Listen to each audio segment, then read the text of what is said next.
क्या आपको पता है भगवान का सबसे बड़ा रहस्य क्या है? क्या सच में भक्ति से सब कुछ पाया जा सकता है? और क्यों गीता का 9वां अध्याय सबसे गुप्त ज्ञान माना जाता है? आइए जानें राज विद्या राजगुह योग का दिव्य सत्य। राधे राधे। आप देख रहे हैं मीनाक्षी गोयल लड्डू गोपाल भक्ति चैनल।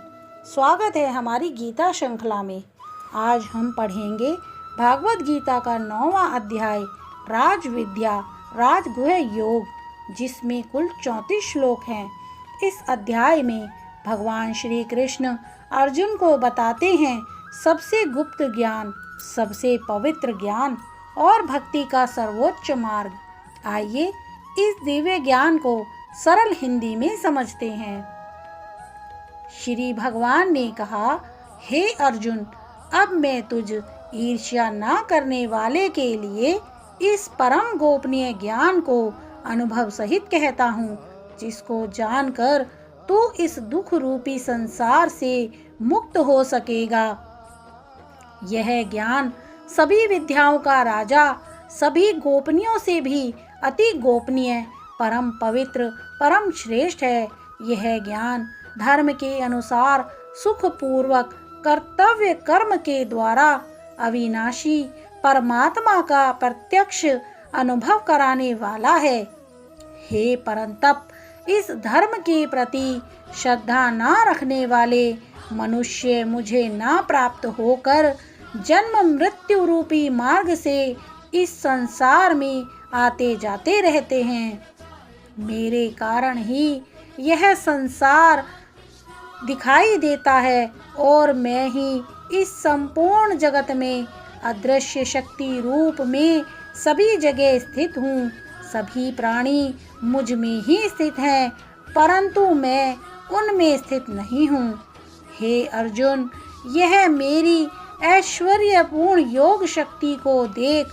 यह संपूर्ण सृष्टि मुझ में कभी स्थित नहीं रहती है, फिर भी मैं सभी प्राणियों का पालन पोषण करने वाला हूँ और सभी प्राणियों में शक्ति रूप में स्थित हूँ, परंतु मेरा आत्मा सभी प्राणियों में स्थित नहीं रहता है, क्योंकि मैं ही सृष्टि का मूल कारण हूँ। जिस प्रकार सभी जगह बहने वाली महान वायु सदैव आकाश में स्थित रहती है, उसी प्रकार सभी प्राणी मुझ में ही स्थित रहते हैं। हे कुंती पुत्र, कल्प के अंत में सभी प्राणी मेरी प्रकृति में प्रवेश करके विलीन हो जाते हैं और अगले कल्प के आरंभ में उनको अपनी इच्छा शक्ति से फिर उत्पन्न करता हूँ। 84 लाख योनियों में सभी प्राणी अपनी इच्छा शक्ति के कारण बार बार मेरी इच्छा शक्ति से विलीन और उत्पन्न होते रहते हैं। यह सभी पूर्ण रूप से स्वतः ही मेरी इच्छा शक्ति के अधीन होते हैं।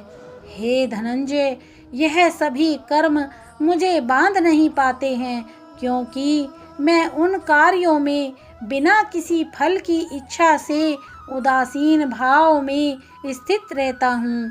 हे कुंती पुत्र, मेरी अध्यक्षता में मेरी भौतिक प्रकृति सभी चर तथा अचर जीव उत्पन्न और विनिष्ट करती रहती है। इसी कारण से यह संसार परिवर्तनशील है। मूर्ख मनुष्य मुझे अपने ही समान निकृष्ट शरीर आधार वाला समझते हैं, इसीलिए वह सभी जीवात्माओं का परम ईश्वर वाले मेरे स्वभाव को नहीं समझ पाते हैं। ऐसे मनुष्य कभी ना पूर्ण होने वाली आशा में, कभी ना पूर्ण होने वाले कर्मों में और कभी ना प्राप्त होने वाले ज्ञान में विशेष रूप से मोहग्रस्त हुए मेरी मोहने वाली भौतिक प्रकृति की ओर आकृष्ट होकर निश्चित रूप से राक्षसी वृत्ति और आसुरी स्वभाव धारण किए रहते हैं। हे प्रथा पुत्र, मोह से मुक्त हुए महापुरुष दैवीय स्वभाव को धारण करके मेरी शरण ग्रहण करते हैं और मुझको सभी जीवात्माओं का उद्गम जानकर अनन्य भाव से मुझ अविनाशी का स्मरण करते हैं। ऐसे महापुरुष दृढ़ संकल्प से प्रयत्न करके निरंतर मेरे नाम और महिमा का गुणगान करते हैं और सदैव मेरी भक्ति में स्थिर होकर मुझे बार बार प्रणाम करते हुए मेरी पूजा करते हैं।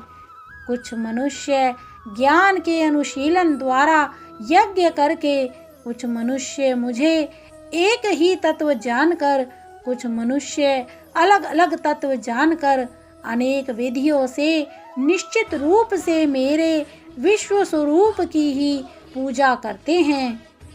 हे अर्जुन, मैं ही वैदिक कर्म कांड को करने वाला हूँ, मैं ही यज्ञ हूँ, मैं ही पितरों को दिए जाने वाला तर्पण हूँ, मैं ही जड़ी बूटी रूप में औषधि हूँ, मैं ही मंत्र हूँ, मैं ही घृत हूँ, मैं ही अग्नि हूँ और मैं ही हवन में दी जाने वाली आहुति हूँ।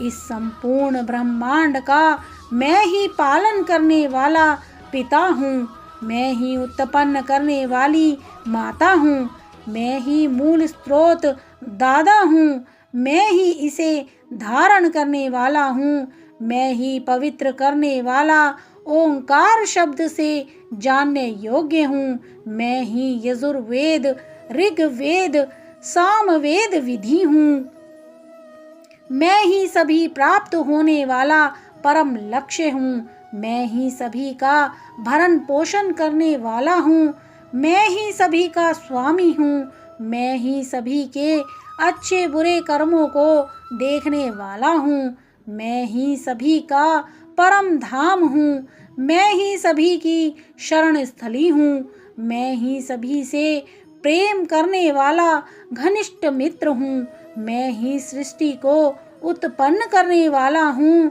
मैं ही सृष्टि का संहार करने वाला हूँ, मैं ही सभी का स्थिर आधार हूँ, मैं ही सभी को आश्रय देने वाला हूँ और मैं ही सभी का अविनाशी कारण हूँ। हे अर्जुन, मैं ही सूर्य रूप में तप कर जल को भाप रूप में रोक कर बारिश रूप में उत्पन्न होता हूँ, मैं ही निश्चित रूप से अमर तत्व हूँ, मैं ही मृत तत्व हूँ, मैं ही सत्य रूप में तत्व हूँ और मैं ही असत्य रूप में पदार्थ हूँ। जो मनुष्य तीनों वेदों के अनुसार यज्ञों के द्वारा मेरी पूजा करके सभी पापों से पवित्र होकर सोम रस को पीने वालों के स्वर्ग लोकों की प्राप्ति के लिए प्रार्थना करते हैं, वह मनुष्य अपने पुण्यों के फल स्वरूप इंद्र लोक में जन्म को प्राप्त होकर स्वर्ग में देवी देवताओं वाले सुखों को भोगते हैं। वह जीवात्मा उस विशाल स्वर्ग लोक के सुखों का भोग करके पुण्य फलों के समाप्त होने पर इस मृत्यु लोक में पुण्य जन्म को प्राप्त होते हैं। इस प्रकार तीनों वेदों के सिद्धांतों का पालन करके सांसारिक सुख की कामना वाले मनुष्य बार बार जन्म और मृत्यु को प्राप्त होते रहते हैं। जो मनुष्य एकमात्र मुझे लक्ष्य मानकर अनन्य भाव से मेरा ही स्मरण करते हुए कर्तव्य कर्म द्वारा पूजा करते हैं, जो सदैव निरंतर मेरी भक्ति में लीन रहता है, उस मनुष्य की सभी आवश्यकताएं और सुरक्षा की जिम्मेदारी मैं स्वयं निभाता हूँ। हे कुंती पुत्र, जो भी मनुष्य श्रद्धा पूर्वक भक्ति भाव से अन्य देवी देवताओं को पूजा करते हैं, वह भी निश्चित रूप से मेरी ही पूजा करते हैं, किंतु उनका वह पूजा करना अज्ञानतापूर्ण मेरी प्राप्ति की विधि से अलग त्रुटिपूर्ण होता है। मैं ही निश्चित रूप से समस्त यज्ञों का भोग करने वाला हूँ और मैं ही स्वामी हूँ, परंतु वह मनुष्य मेरे वास्तविक स्वरूप को तत्व से नहीं जानते, इसलिए वह कामनाओं के कारण पुनर्जन्म को प्राप्त होते हैं। जो मनुष्य देवताओं की पूजा करते हैं वह देवताओं को प्राप्त होते हैं। जो अपने पूर्वजों की पूजा करते हैं वह पूर्वजों को प्राप्त होते हैं। जो भूतों की पूजा करते हैं वह उन भूतों के कुल को प्राप्त होते हैं, परंतु जो मनुष्य मेरी पूजा करते हैं वह मुझे ही प्राप्त होते हैं। जो मनुष्य एक पत्ता, एक फूल, एक फल, थोड़ा सा जल और कुछ भी निष्काम भक्ति भाव से अर्पित करता है, उस शुद्ध भक्त का निष्काम भक्ति भाव से अर्पित किया हुआ सभी कुछ मैं स्वीकार करता हूँ। हे कुंती पुत्र, तू जो भी कर्म करता है, जो भी खाता है, जो भी हवन करता है, जो भी दान देता है और जो भी तपस्या करता है, उस सभी को मुझे समर्पित करते हुए कर। इस प्रकार तू समस्त अच्छे और बुरे कर्मों के फलों से बंधन से मुक्त हो जाएगा और मन से सभी सांसारिक कर्मों को त्याग कर मन को परमात्मा में स्थित करके विशेष रूप से मुक्त होकर मुझे ही प्राप्त होगा। मैं सभी प्राणियों में समान रूप से स्थित हूँ। सृष्टि में ना किसी से द्वेष रखता हूँ और ना ही कोई मेरा प्रिय है, परंतु जो मनुष्य शुद्ध भक्ति भाव से मेरा स्मरण करता है तब वह मुझ में स्थित रहता है और मैं भी निश्चित रूप से उसमें स्थित रहता हूँ। यदि कोई भी अत्यंत दुराचारी मनुष्य अनन्य भाव से मेरा निरंतर स्मरण करता है तो वह निश्चित रूप से साधु ही समझना चाहिए, क्योंकि वह संपूर्ण रूप से मेरी भक्ति में ही स्थित है। हे अर्जुन, वह शीघ्र ही मन से शुद्ध होकर धर्म का आचरण करता हुआ चिरस्थायी परम शांति को प्राप्त होता है। इसलिए तू निश्चिंत होकर घोषित कर दे कि मेरा भक्त कभी नष्ट नहीं होता है। हे प्रतापुत्र, स्त्री, वैश्य, शूद्र, अन्य किसी भी निम्न योनि में उत्पन्न होने वाले मनुष्य हों, वह भी मेरी शरण ग्रहण करके मेरे परम धाम को ही प्राप्त होते हैं। तो फिर पुण्यात्मा ब्राह्मणों, भक्तों और राजऋषि, क्षत्रियों का तो कहना ही क्या है। इसलिए तू क्षण में नष्ट होने वाले दुख से भरे हुए इस जीवन में निरंतर मेरा ही स्मरण कर। हे अर्जुन, तू मुझ में ही मन को स्थिर कर, मेरा ही भक्त बन, मेरी ही पूजा कर और मुझे ही प्रणाम कर।